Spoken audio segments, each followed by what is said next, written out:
اللہ تعالیٰ ان تین بندوں پر لعنت، حضور اکرم صلی اللہ علیہ وسلم نے ان تین لوگوں پر لعنت کیوں کی؟ یہ لوگ جتنی بھی پرہیزگار کیوں نہ ہوں، یہ 5 وقت کے نمازی بھی کیوں نہ ہوں۔ بسم اللہ الرحمن الرحیم۔ السلام علیکم ورحمۃ اللہ وبرکاتہ۔ محترم ناظرین، حضرت عبداللہ بن عباس رضی اللہ تعالی عنہ سے روایت ہے کہ پیارے آقا دو جہاں صلی اللہ علیہ وسلم نے ارشاد فرمایا، اپنے بچوں کو سب سے پہلے لا الہ الا اللہ بولنا سکھاؤ اور انہیں موت کے وقت بھی یہی کلمہ یعنی لا الہ الا اللہ کی تلقین کرو، کیونکہ جس کا پہلا اور آخری کلمہ لا الہ الا اللہ ہو اور پھر وہ 1000 برس بھی زندگی گزارے تو اس سے ایک گناہ کے بارے میں بھی نہیں پوچھا جائے گا۔ حضرت سیدنا ابو ہریرہ رضی اللہ تعالی عنہ سے مرفوعاً روایت ہے کہ جب مریض پر مرض شدید ہو جائے تو اس کو کلمہ طیبہ زبردستی نہ پڑھاؤ بلکہ اسے تلقین کرو، یعنی اس کے پاس پڑھتے رہو، کیونکہ کبھی کسی منافق کا خاتمہ کلمہ طیبہ پر نہیں ہوا۔ حضرت سیدنا ابو اولی رضی اللہ تعالی عنہ سے روایت ہے کہ ایک آدمی بارگاہ رسالت میں حاضر ہوا اور آج کی یہاں ایک نوجوان کی موت کا وقت قریب ہے، اسے کلمہ پڑھنے کا کہا گیا ہے لیکن وہ نہیں پڑھ رہا۔ آپ صلی اللہ علیہ وسلم نے پوچھا، کیا وہ اپنی زندگی میں کلمہ نہیں پڑھتا تھا؟ لوگوں نے عرض کی، کیوں نہیں، ضرور پڑھتا تھا۔ ارشاد فرمایا، تو پھر کس چیز نے اسے وقت مرگ کلمہ طیبہ پڑھنے سے روک دیا؟ پھر آپ صلی اللہ علیہ وسلم نے اس نوجوان کے پاس تشریف لے گئے اور ارشاد فرمایا، نوجوان لا الہ الا اللہ کہو۔ اس نے عرض کی، میں یہ نہیں کہہ پا رہا۔ ارشاد فرمایا، کیوں؟ عرض کی، میں ماں کا نافرمان رہا ہوں۔ آپ نے پوچھا، ماں زندہ ہے؟ اس نے عرض کی، جی ہاں، میری والدہ زندہ ہے۔ چنانچہ اس کی والدہ کو بارگاہ نبوی میں حاضر کیا گیا۔ آپ صلی اللہ علیہ وسلم نے اسے فرمایا، یہ تمہارا بیٹا ہے؟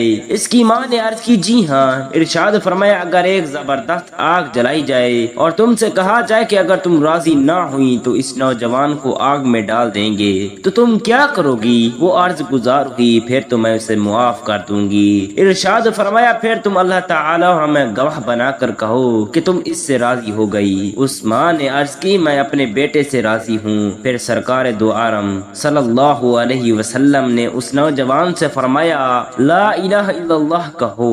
اس نے لا الہ الا اللہ کہا تو آپ صلی اللہ علیہ وسلم نے فرمایا، تمام تعریفیں اس خدا کے لیے ہیں جس نے میرے طفیل اسے جہنم سے بچا لیا۔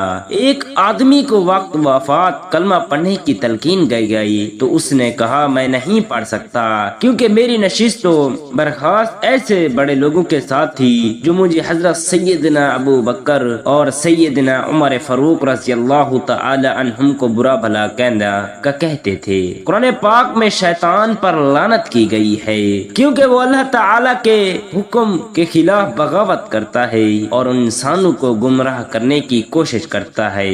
ظالم لوگ، وہ لوگ جو دوسروں پر ظلم کرتے ہیں اور ان کے حقوق غصب کرتے ہیں، ان پر بھی لعنت بھیجی گئی ہے۔ منافقین جو ظاہری طور پر اسلام کا دعویٰ کرتے ہیں مگر اندر سے کفر کرتے ہیں، ان پر بھی لعنت کی گئی ہے۔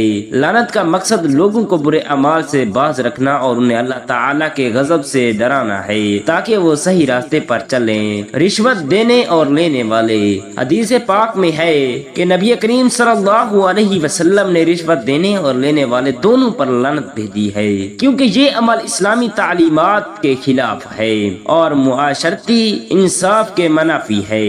ظالم حکمرانوں پر بھی لعنت بھیجی گئی ہے جو اپنی رعایا پر ظلم کرتے ہیں اور اللہ تعالی کے احکام کی پیروی نہیں کرتے۔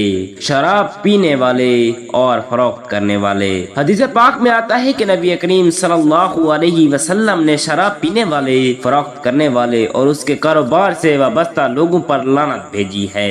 رشوت دینے اور لینے والے، حدیث پاک میں ہے کہ اللہ تعالی نے رشوت دینے والے اور لینے والے دونوں پر لعنت فرمائی ہے۔ جھوٹا گواہ، حدیث پاک میں ہے رسول اللہ صلی اللہ علیہ وسلم نے جھوٹی گواہی دینے والے پر لعنت فرمائی۔ زمین کی حدود کو ناحق تبدیل کرنے والا، حدیث پاک میں ہے رسول اللہ صلی اللہ علیہ وسلم نے فرمایا، اللہ تعالی نے اس شخص پر لعنت فرمائی ہے جو زمین کی حدود کو کو ناحق تبدیل کرتا ہے۔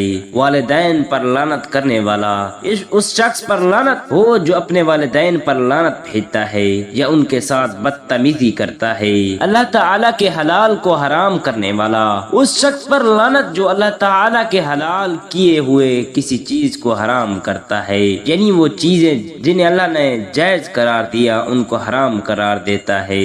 زمین کی حدود کو ناحق تبدیل کرنے والا اس شخص پر لعنت جو زمین کی حدود کو ناحق تبدیل کرتا ہے، یعنی دوسرے کی زمین یا جائیداد پر ناجائز مداخلت کرتا ہے۔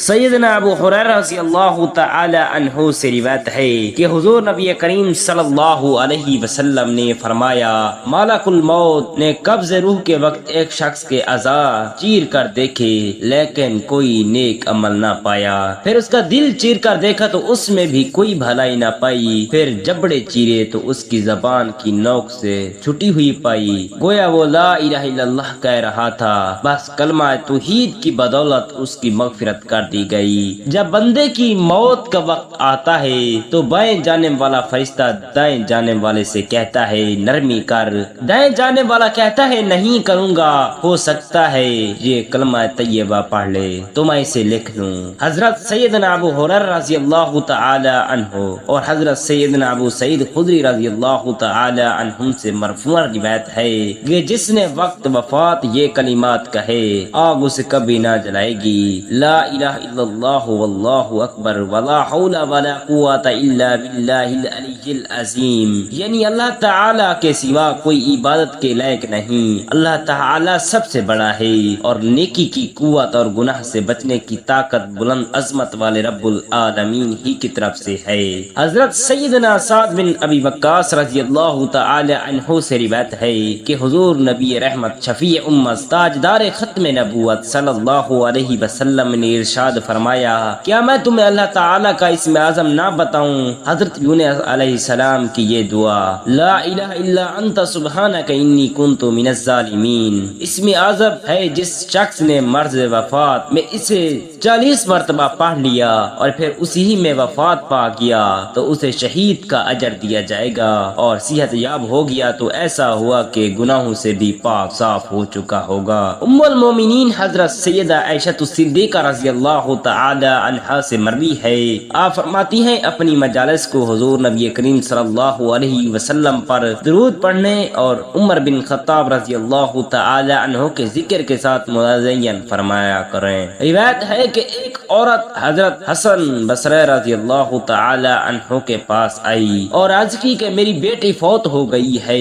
اور اسے میں خواب میں دیکھنا چاہتی ہوں۔ حضرت حسن بصری رضی اللہ تعالی عنہ نے اسے فرمایا 4 رکعت نفل عشاء کی نماز کے بعد اس طرح پڑھو کہ ہر رکعت میں سورہ فاتحہ کے بعد اور سورہ کوثر 1 مرتبہ پڑھ لو، پھر پہلو کے بل رسول اللہ صلی اللہ علیہ وسلم پر درود و سلام پڑھتی ہوئی سو جا۔ اس عورت نے ایسا ہی کیا، خواب میں دیکھا اس نے اپنی لڑکی کو کہ وہ عذاب میں مبتلا ہے، جسم پر گندھک کا لباس ہے، ہاتھ باندھے ہوئے ہیں اور پاؤں میں آنکھ کی زنجیریں ہیں۔ جب وہ عورت بیدار ہوئی تو صبح سویرے خواب حضرت حسن بصری کو سنایا، آپ نے فرمایا صدقہ کر اور پیارے مصطفیٰ صلی اللہ علیہ وسلم پر درود کثرت سے پڑھ۔ حضرت حسن اسی رات سوئے تو عالم خواب میں اپنے آپ کو جنت میں پایا۔ آپ نے دیکھا کہ ایک خوبصورت تخت پر ایک حسین و جمیل عورت سر پر نورانی تاج پہنے بیٹھی ہوئی ہے۔ وہ آپ سے کہنے لگی کیا آپ مجھے جانتی ہیں؟ آپ نے فرمایا نہیں، تو اس لڑکی نے کہا میں وہی لڑکی ہوں جس کی ماں کو آپ نے آج صدقہ اور درود کی کثرت کرنے کا حکم دیا تھا۔ آپ نے فرمایا تیری ماں نے تو تیری یہ خوشگن حالت مجھے نہیں بتائی تھی۔ اس خاتون نے کہا کہ اس کی بات سچی تھی۔ اس پر حضرت حسن بصری رضی اللہ تعالی عنہ نے اس سے پوچھا پھر ایک ہی دن میں تیری یہ حالت کیسے ہو گئی؟ اس نے کہا ہم 70,000 نفس عذاب میں مبتلا تھے جیسا کہ میری ماں نے آپ کو بتایا تھا، مگر ایک نیک آدمی آج ہمارے پاس سے گزرا اور اس نے پیارے مصطفیٰ صلی اللہ علیہ وسلم پر درود بھیجا اور اس کا ثواب ہمیں پہنچا۔ اللہ تعالی نے اس کے درود کو اس کی طرف سے قبول فرمایا اور ہم سب کو اس شخص کی برکت سے عذاب سے نجات عطا فرمائی، اور مجھے یہ مرتبہ ملا جو آپ دیکھ رہے ہیں۔ جس نے لا الہ الا اللہ کہا اس کے لیے جنت واجب ہو گئی، اور جس نے سبحان اللہ و بحمدہ کہا اس کے لیے 1,24,000 نیکیاں لکھ دی جائیں گی۔